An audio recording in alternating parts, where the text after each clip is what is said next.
I have all 27 of these little bearings in this rod eye now. Now we have to pick everything up, get ready to slide it all into this piston and put it together. So there's 27 little bearings at the wrist pin, there's 28 at the big end. Got to make sure they're all there. You wonder why I'm showing you all this? It's because this is a great engine. But this is the complicated part of building one of these engines. This has to be done. And I don't want to do it for you. I want you to be able to do it because it's not a fun job.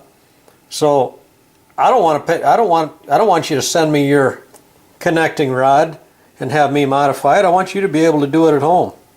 So that's why I'm showing you how this all goes together. And don't expect to get this done in an hour, because this isn't going to happen. It takes considerably longer than that. It takes a little preparation, but it can be done. There's been thoughts that maybe we need to offer the spacers so that a person can just purchase the spacers and do the fitting at home. You never know, that might happen.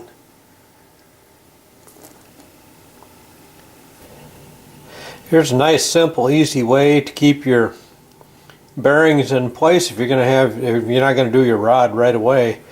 You've got all the bearing work done. Take a piece of 5/16 fuel line hose. It's 1/2 inch diameter on the outside. Slide it right through the bearing area and it'll hold all your bearings in place so you don't have them falling out until you're ready to finish working on your rod piston assembly. Got the wrist pin started in. Because I'm having to show you this is going to give me some problems because my wrist pin's frozen, but it's slowly warming up, so it's not going to work quite as good as if I could just go ahead and do it. So the first thing you're going to do is take and put one of your spacers in there.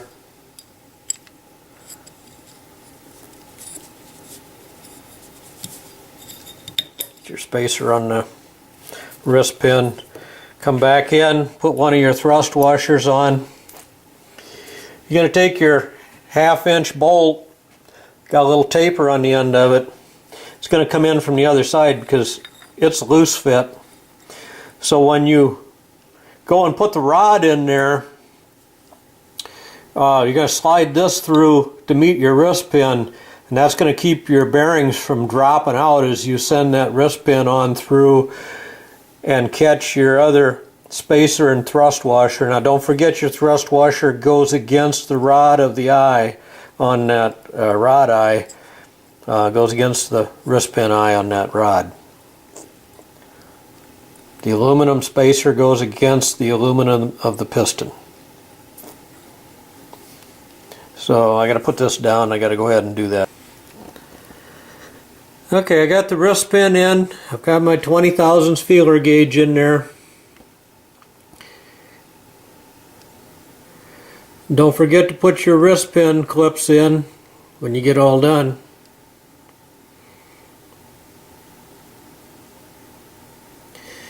So that's the way that looks when you get it all set up.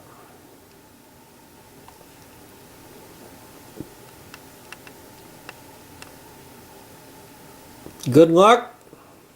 Hope you enjoy building your West Bend 820. Even more fun is what you'll have when you go to drive it, because they're a torquey motor. Enjoy.